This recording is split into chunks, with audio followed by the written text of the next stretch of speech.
une partie migrera en Inde dans un climat plus doux. Ceux qui sont restés sur place ont préservé le secret de leur savoir, mais leur pacifisme leur a été fatal. Ils n'avaient pas développé d'armée puissante. Tous ceux qui visitaient l'Égypte repartaient éblouis par le pays des Lumières. Au fil des siècles, le savoir d'Imhotep et des Égyptiens s'échappera et se propagera à travers le monde entier. Leur savoir ne sera pas perdu. Il sera partagé, parfois pris de force par les Perses, les Grecs, les Philistins, les Romains, le monde entier. Il sera transmis de génération en génération. Pendant presque 3000 ans, Imhotep a été vénéré comme un dieu. Des pèlerins venaient chaque année de tous les coins du monde jusqu'en l'an 350, date à laquelle Constantin décida de convertir tout l'Empire au christianisme. À partir de cette époque, les temples dédiés à Imhotep le prophète seront détruits et les prêtres massacrés. Les croyances païennes et égyptiennes ancestrales seront toutes effacées. Imhotep sera remplacé par Jésus-Christ et il tombera dans l'oubli. Le traité d'Imhotep sera remplacé par le serment d'Hippocrate. Les Afro-Égyptiens étaient vus comme des dieux pour les peuples qui les rencontraient. Nous réalisons maintenant qui sont ces extraterrestres et ces dieux. C'étaient les premiers scientifiques de l'humanité, les pères de la chimie, de la physique, des mathématiques et de la géométrie. Les Égyptiens ont fondé la civilisation moderne. Le Nil était doublement sacré. Il offrait de la nourriture, mais pas seulement. Le Nil leur a donné ce qu'il y a de plus précieux au monde, le temps. Du temps, 4 mois par an pour réfléchir et observer.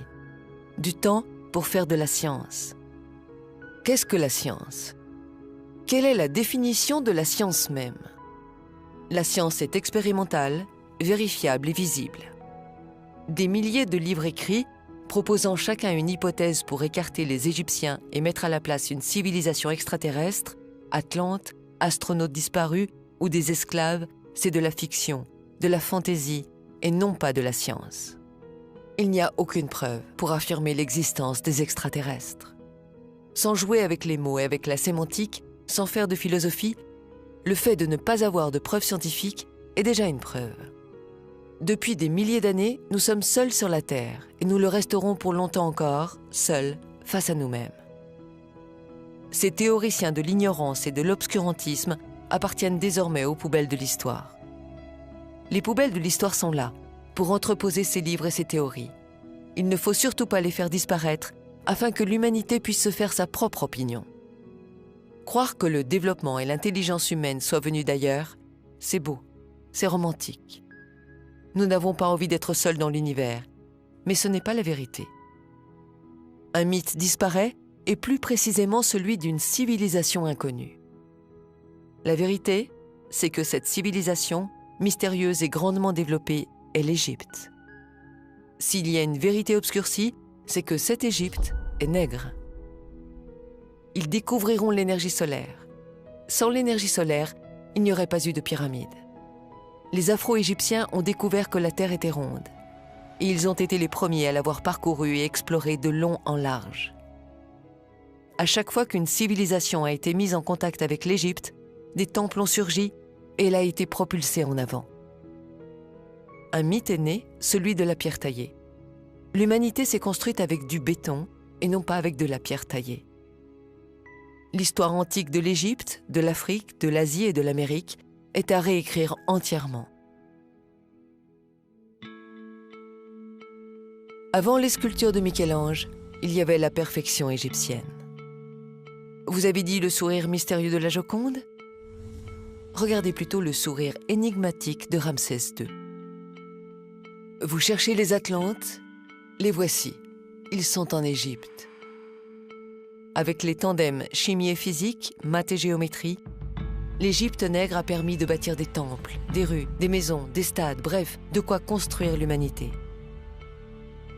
Ils ont posé les piliers de la science, le premier alphabet et son art, la philosophie, la médecine, les religions.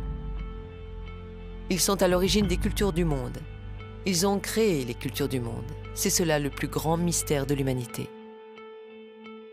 Là où ils mettaient les pieds pour se reposer, ils bâtissaient un temple et plus tard une ville était née. Posons la bonne question. Devait-on en finir avec le mystère des pyramides entretenu par certains égyptologues? L'Égypte a une tâche importante, celle de préserver le berceau de l'humanité. Il est du devoir de tous les pays de l'aider, car si vous n'avez pas de passé, vous n'aurez pas de futur. Imhotep a été le plus grand scientifique de l'humanité. Et les nègres d'Afrique ont donné leur savoir, la chimie, l'architecture, la géométrie, les mathématiques à tous les autres peuples. Et en retour, qu'a-t-elle reçu en récompense? Des siècles d'esclavage, de souffrance, la misère, les massacres, et ça n'en finit pas. Le pillage et l'insulte envers l'Afrique continuent.